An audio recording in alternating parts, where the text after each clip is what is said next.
Chapter 1. The Bath. "I wonder if there's anywhere I can get a decent job," Xiaolon said as she sorted the laundry in the basket. They were in the usual laundry area, and one of the eunuchs had given her a load of dry clothes. "Say, Mau Mau, you wouldn't happen to have any connections, would you?" Xiaolon was into the last 6 months of her contract. Normally, it was around this time that the families of palace women found potential marriages for them, or else the women found matches for themselves. Alternatively, a higher-ranking palace woman or consort who particularly liked them might ask them to be kept on at the rear palace. "Connections, huh?" Mau Mau said.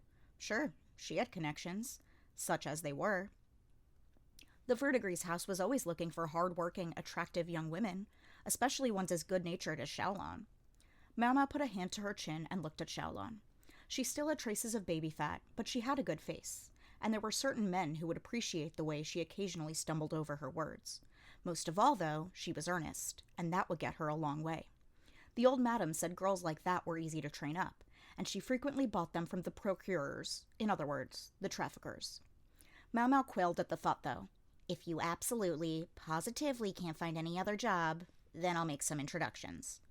To be perfectly honest, though, she didn't want to. "What? You'd really do that for me?" Xiaolon leaned toward Mau Mau, her eyes sparkling. Mau Mau looked away. "I'm afraid she's getting her hopes up." In Mau Mau's mind, she was a last resort. Her own first-hand knowledge of the pleasure quarter and the courtesans within it prevented her from being able to recommend it wholeheartedly as an occupation. The Verdigris house, which was essentially Mau Mau's own home, was one of the brothels that treated its women relatively well, but by and large the pleasure quarter was not a place where one could hope to work, and survive, into old age. Chronic sleep deprivation and malnutrition, along with whatever diseases the customers might be carrying, conspired to end many a courtesan's life early. Then there were the ones who tried and failed to cut ties with the place, and subsequently found themselves stuffed in a bamboo mat and pitched into the river as an example to others. Xiaolon had been sold into the rear palace by her parents.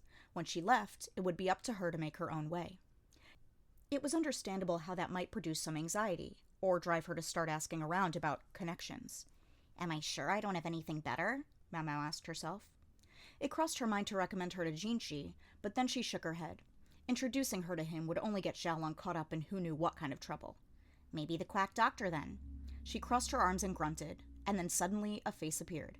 "What's up?" The speaker was a tall young woman with a unique hairdo and a distinctly non-courtly speaking style. ch1. "Oh, ch1. Say, you wouldn't happen to know a good place to work, would you?"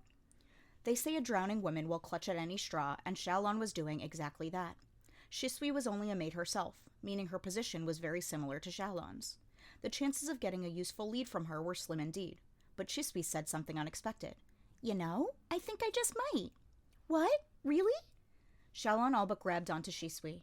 The other girl glanced aside and pointed toward the center of the rear palace's southern quarter, where a large, low building stood. Mau Mau was well acquainted with it. It was the Great Bathhouse. It had been built during the expansion of the rear palace, in imitation of the harems of a nation far to the west. "Well, it's not so much that I know one right now, but I think I know how we can get one," ch1 said, and grinned. The building was huge, the bathing area in general big enough for 1,000 people, with a tub large enough for 100.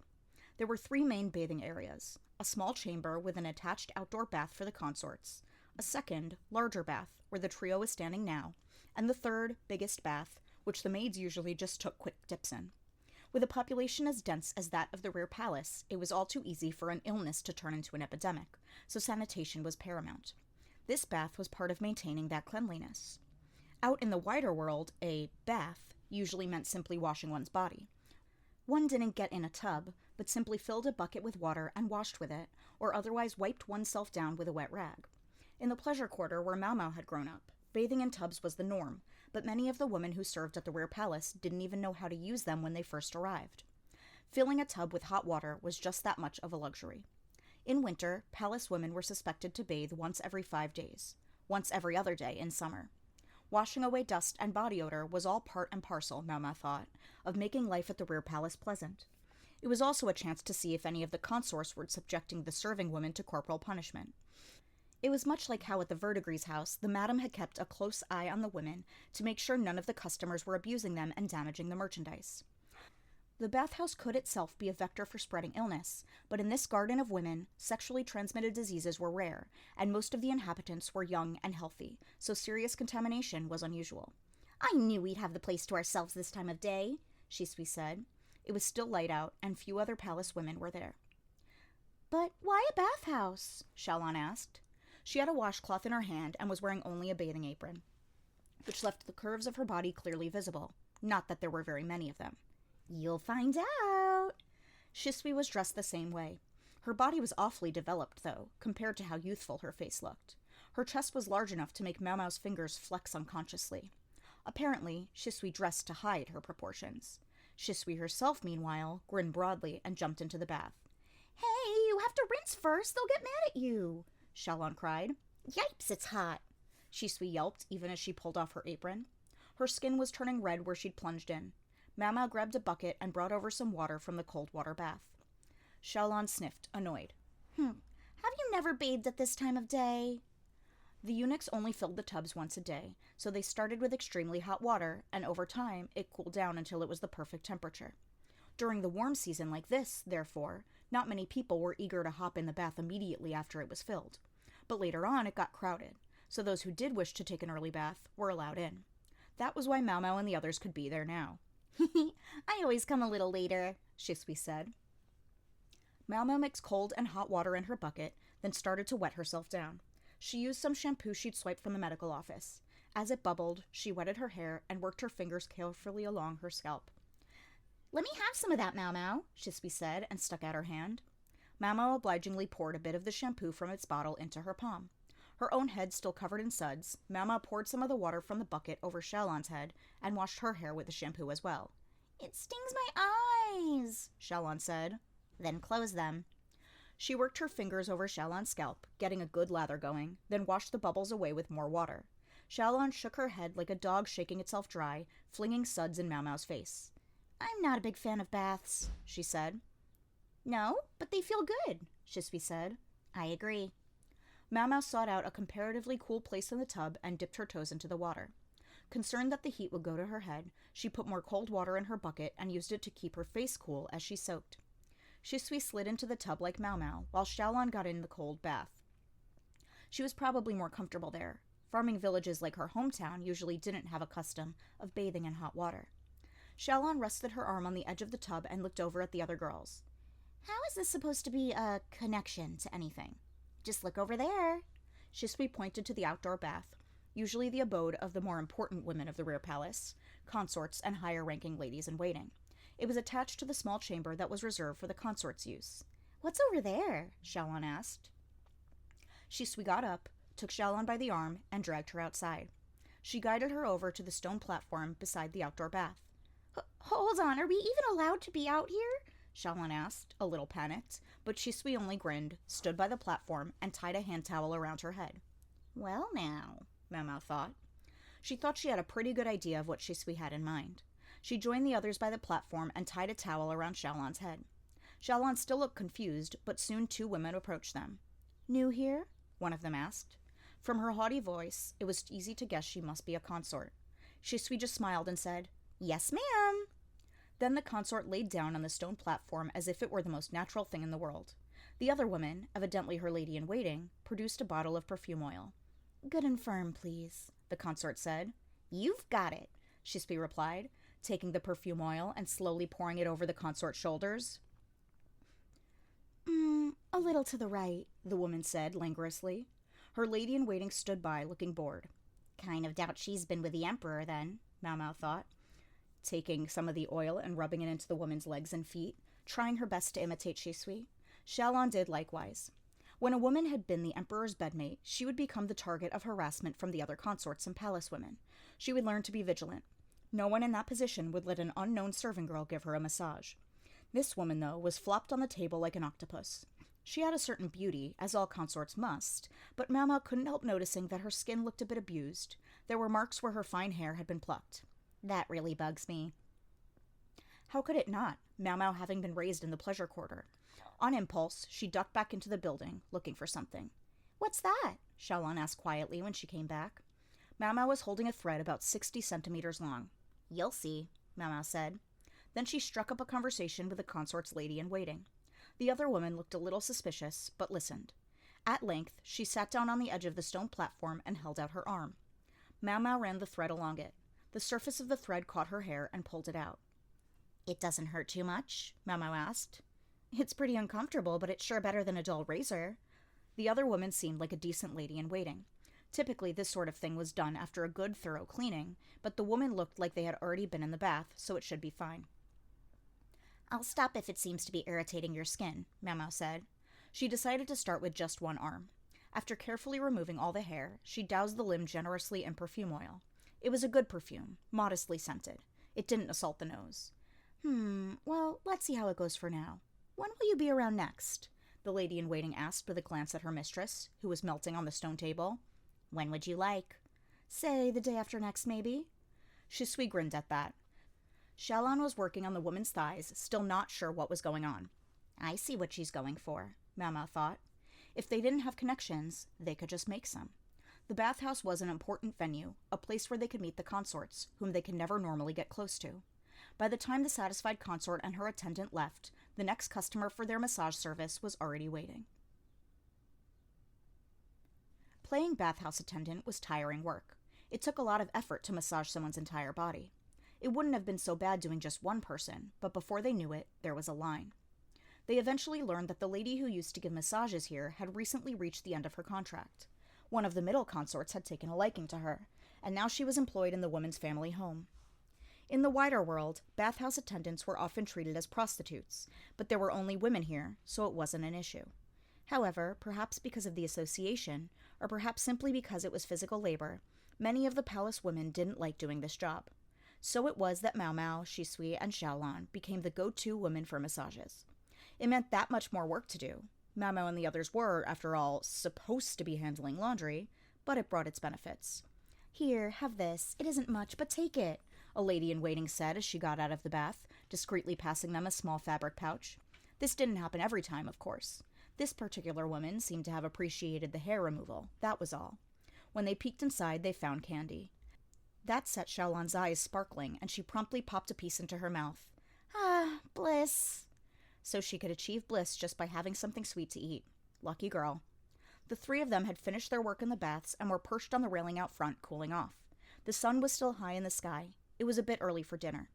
Other women were rushing around, trying to finish their work before sundown. The ones tasked with cooking the food looked especially busy. Mau Mau was something of a special case, but for Xiaolan and Shisui, the compromise of getting to the bath early was having more work left to do later. They were enjoying a few precious moments of relaxation before they got back to their jobs. "I guess it's not that easy to make connections," Xiaolan said, rolling the candy around in her mouth. Maybe she'd been expecting that they would be up to their ears in job offers by now. "Oh, it's not so bad," Shisui said. "When your contract is about to run out, just find one of the consorts who likes you, all right, and whisper in her ear. Tell her your service will be ending soon." "I hope it'll work." "Even if she doesn't take you on personally, you might at least be able to get your contract extended, and even if that doesn't happen..." Shisui took something from the folds of her robe, a comb missing several teeth. Despite the imperfection, it was a turtle shell piece that must have been worth a fair bit of money. "You can always turn something like this into cash." "Oh, very clever," Mau Mau thought. She didn't much like sweet things and had given her candy to Xiaolan. "And speaking of clever..." The word also described the consort Mau Mau served. Mau Mau was going to the baths once every 2 days, and she always seemed to be in the company of Shisui and Xiaolan. Many women might have frowned on her paying so much attention to the other consorts. Consort Gyokyo, however, simply said, "Oh, you hear lots of interesting things in a place like that. Let me know what you learn." She was unflappable. It was true. Consorts and ladies-in-waiting often spoke offhandedly about things of great interest when they were really relaxed.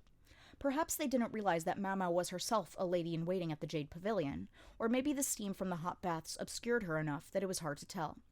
Whatever the case, people spoke to her of their family's business situations, the behind-the-scene goings-on of other consorts, and other secrets. There were rumors about Consort Gyokyo, too. Mau Mau realized that the sharpest consorts had guessed she was pregnant long ago, and all the talk now was about whether it would be a boy or girl and when it would be born. A handful of gossip held that Consort Lihua might be pregnant as well. Mau Mau was unsettled to realize people were already thinking along those lines. But there were still other rumors, such as one that said perhaps Consort Lolan was with child. She'd been known for her gaudy outfits ever since she got to the rear palace, but recently she'd started to favor billowing clothes and seemed to avoid going outside, both of which fueled the stories. Consort Lolan had arrived at the beginning of this year, and they were already at the end of the 8th month, going into the 9th. It was unthinkable that His Majesty would have failed to visit Lolan, a high consort who had arrived with such fanfare. If the rumors were true, it would mean that 3 of the 4 upper consorts were pregnant. Happy news? Or tidings of trouble? Either way, it was an unsettling prospect. And there was yet another interesting story going around. I thought making eunuchs wasn't allowed anymore. Mao Mao knew what Xiaolon was getting at. Alongside the new palace ladies who had been taken on recently, the number of eunuchs had increased as well. But the creation of new eunuchs was supposed to have been outlawed when the current emperor had taken the throne. They're former slaves, Shisui said blandly. Slavery was also supposed to have been outlawed. These men probably hadn't been slaves in Mama's country. Among the tribes were some who captured people from the surrounding nations, castrated them, and made them slaves. These new arrivals must have either run away or been rescued. They say there's 30 of them. With a number that big, there must have been a pretty serious move against the tribes. When slaves escaped, there was usually some impetus like that behind it. Mao Mao recalled there'd been some issue with such an expedition the year before. Maybe the men had been rescued then. Shisui might look and sound youthful, and she might have a strange predilection for bugs, but she could be surprisingly worldly. That's rough, Xiaolon remarked. You said it, Shisui replied. They sounded as if it hardly concerned them. Then again, it hardly did. Then Xiaolon said, You know, they say one of the eunuchs is awfully cool. I'd sure like to get a look at him. That sounded all too familiar to Mao Mao, who scowled. We're talking about a eunuch, remember? Still interested? Shisui asked. But cool is cool, right? Ooh, maybe he'll be assigned to bring the water for the baths. Xiaolon's eyes were positively sparkling. Evidently, it didn't matter to her whether this man had that most important of possessions or not. She was still so young. I'm still interested, Xiaolon added, even if he isn't as great as Master Jinshi. Mao Mao almost fell clean off the railing she was leaning against. You okay? Xiaolon asked, peering at her. Mao Mao brushed off her skirt and straightened up again, pretending it was nothing. Come to think of it, Mao Mao, you and Master Jinshi are always running errands for the consort, yes, Mao Mao said forcefully, as if to communicate nothing more and nothing less. Unconsciously, she brushed at her skirt with her left hand. It was like she could still feel the frog she'd accidentally grabbed hold of. Yeah, the frog. The frog, she kept repeating, trying to calm herself down. She hadn't yet seen Jinshi since they'd returned from the hunting expedition. She assumed he would soon be coming to the Jade Pavilion on his routine rounds, and she wasn't really looking forward to it. She was still repeating, the frog, to herself with the intensity of a monk reciting sutra, when 2 familiar faces entered the bath, an uneasy-looking young woman and a palace lady attending her. The young woman had a cute face, but at the moment her brow was knitted in distress. Is that Consort Lishu? Yes, and her chief lady in waiting. Mao Mao watched them, wondering what they were doing there.